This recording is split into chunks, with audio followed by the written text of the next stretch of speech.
Quinta, 1º de agosto, verso para memorizar. Jesus, porém, não permitiu, ao contrário, ordenou-lhe: vá para sua casa, para os seus parentes, e conte-lhes tudo o que o Senhor fez por você e como teve compaixão de você. Marcos 5,19. Um tipo diferente de Messias. Pergunta 8.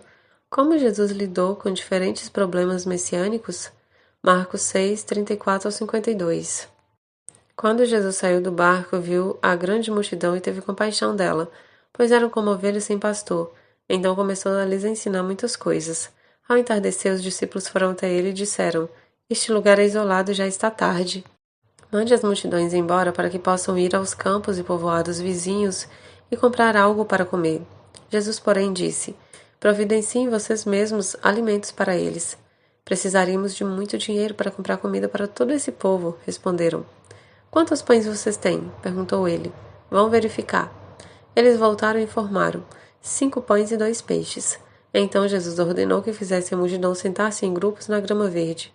Assim eles se sentaram em grupos de 50 e de 100. Jesus tomou os 5 pães e os 2 peixes, olhou para o céu e os abençoou. Então, à medida que ia partindo os pães, entregava-os aos discípulos para que os distribuíssem ao povo. Também dividiu os peixes, para que todos recebessem uma porção. Todos comeram à vontade. E os discípulos recolheram 12 cestos com os pães e peixes que sobraram. Os que comeram foram 5.000 homens. Logo em seguida, Jesus insistiu com seus discípulos que voltassem ao barco e atravessassem o mar até Betsaida, enquanto ele mandava o povo para casa.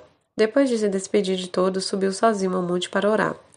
Durante a noite, os discípulos estavam no barco, no meio do mar, e Jesus sozinho em terra. Ele viu que estavam em apuros, remando com força e lutando contra o vento e as ondas. Por volta das 3 da madrugada, Jesus foi até eles caminhando sobre o mar. Sua intenção era passar por eles, mas quando o avistaram caminhando sobre as águas, gritaram de pavor pensando que fosse um fantasma. Ficaram todos aterrorizados ao vê-lo. Imediatamente, porém, Jesus lhes disse: não tenha medo, coragem, sou eu. Em seguida subiu no barco e o vento parou. Os discípulos ficaram admirados, pois ainda não tinham entendido o milagre dos pães. O coração deles estava endurecido. Depois que os discípulos retornaram de sua missão, foram com Jesus descansar em uma área remota a leste do mar da Galileia. Mas a multidão havia chegado ao local antes deles. Eles eram como ovelhas sem pastor. Então Jesus os ensinou durante o dia. À tarde, os discípulos recomendaram que a multidão fosse mandada embora para procurar comida. Mas Jesus lhe disse para alimentar a multidão. O diálogo que se segue ilustra que os discípulos estavam pensando em termos humanos sobre como resolver o problema. No entanto, Jesus resolveu o problema alimentando a multidão de modo miraculoso com apenas 5 pães e 2 peixes.